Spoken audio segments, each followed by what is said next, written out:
Wednesday, February 1st, 2023. Today in the Daily Review, we discuss a documentary mockumentary show by the creators of Black Mirror, though a different tone. That's right, it's Cunk on Earth with your host, me, Professor Joe LaRocca. This is created by Charlie Brooker and stars Diane Morgan. Both British humorists. Is that the right way of saying it? Sure. Let's open the iris a little bit here. Come on, buddy. Yeah. Okay. Oh, too much. Whatever. We're going to live with that.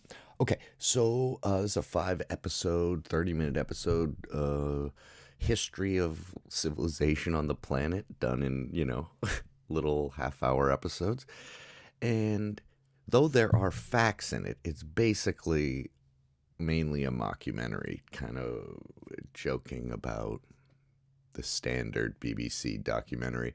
And Philomena Cunk, who is kind of like a dimwit character, played by Diane Morgan, who then essentially goes into interviews with real scientists, historians, museum workers, all sorts of things, authors, professors, and just asks like ignorant, dumb questions, And one being that she noticed in art that there's lots of paintings of Jesus as a baby and Jesus crucified. So she asked if there'd ever been a painting done of baby Jesus being crucified. I mean, which is, I guess that's pretty offensive. That's probably the most offensive joke. It's not, I shouldn't have used that as an example, but it was the one that popped to mind because she's got like a great deadpan humor. And now the interviewees know that the show is a comedy, but they're told to answer as seriously as possible. So they do a good job, and some people are fantastic at it, at getting it and then kind of sending it back to them. And then sometimes it's funny when people, they just can't, they don't get that she's joking.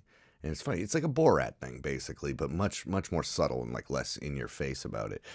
And it's one of those things that I really like, where the comedy is both stupid and smart at the same time, which is a complicated thing. It's good paradoxical humor, and you do end up kind of learning stuff.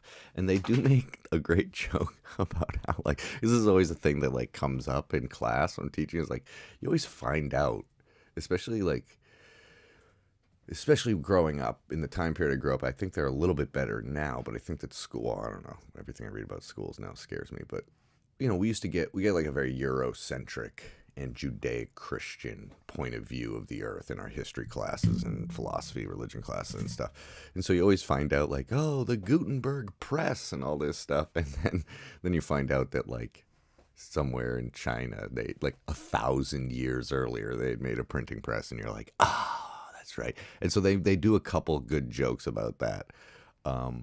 About how, English and American, just generally European history focuses on that area, and we totally, don't discuss what was going on as much in the Middle East or in the Far East, and so many inventions come from China. They're, the most advanced civilization, the longest-running civilization, maybe?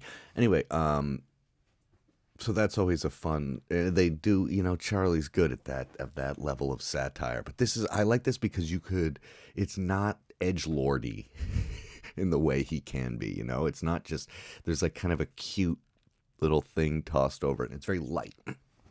It's great. It actually inspired me to buy a book called The Timeline of Civilization. And it's a book about literally just mapping out every invention and charting all the history we have of any group of people that started planting, agriculture, setting up housing, local area, animal husbandry, stuff like that. I'm pretty excited to take a gander through it. I'll let y'all know what I learned from it. Anyway, man, it's some funny stuff. There's a great, the part that made me laugh out loud the most, and this is why I like the show so much, because they're making jokes about fucking Chaucer and all sorts of high-minded stuff. But they're doing a shot where they're like in Egypt, and they're just doing that, like, like a wide shot of the documentarian walking down like a sand dune, and she just trips and falls and starts rolling. And it's like, I know it sounds like the dumbest joke, but the way she's dressed, the way her cadence and everything, it is like, it's amazing. And then there's a reoccurring joke with a music video from the 90s that'll really bring back some memories. If your mother was was an aerobics instructor in the 90s and you have an encyclopedic knowledge of early 90s dance music. Anyway, I highly recommend this, way more than, because I just watched the next 2 episodes. I didn't even get through them, actually, of Physical 100. I was like, this show sucks. Like, what wasted potential. It's just people wrestling in the mud pit thingy. It's so dumb. They've really, really screwed the pooch on that show. The setup is so good, but the only 2 tasks in 4 episodes, maybe something happens at the end of the 4th episode, I can see, you hang off a thing. Based on that, you get to challenge each other to like just mud wrestling, essentially, by getting the ball the longest. And it's like the outcome is always exactly what you think. Fuck, dude, you messed. That should have been more like a American Gladiators, which what was that called in the UK? I think it was just called Gladiators. I think that's where that show started.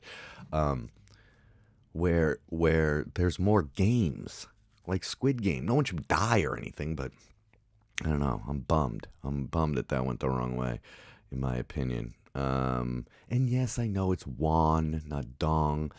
That was a joke. I guess that's in poor taste, though. Someone in the comments wrote, "It makes you sound ignorant and racist," and I was like, well, I mean, I'm not willingly either of those things, but I probably am to some degree, because at least I'm honest. That's one thing. Okay, like and subscribe if you like to subscribe. Probably after that you don't want to, whatever. What else? Check out FZappa20's channel if you just want to hang out with somebody. He did a nice long video, and I like long videos of people just talking. Personally, if I'm doing other things, it gives you company, you know what I mean? And so check out that channel. And I know he hates his job, so I think he just wants more YouTube people so he can quit his job. I don't know how close he is. Just so you guys know, I make $10 a month off of this channel, and I had to do it for almost 3 years before I started getting to the stats that allow you to monetize. But I get $10 a month. So let's pick it up, guys. Let's multiply that by 100. I'll give it back too. We'll have award competition. What am I talking about? What I learned. The dry sense of humor is really the best, and that you can actually convey information and be funny at the same time. I'd learned that a long time ago from a good friend named Bill Nye, the Science Guy. Talk to you later.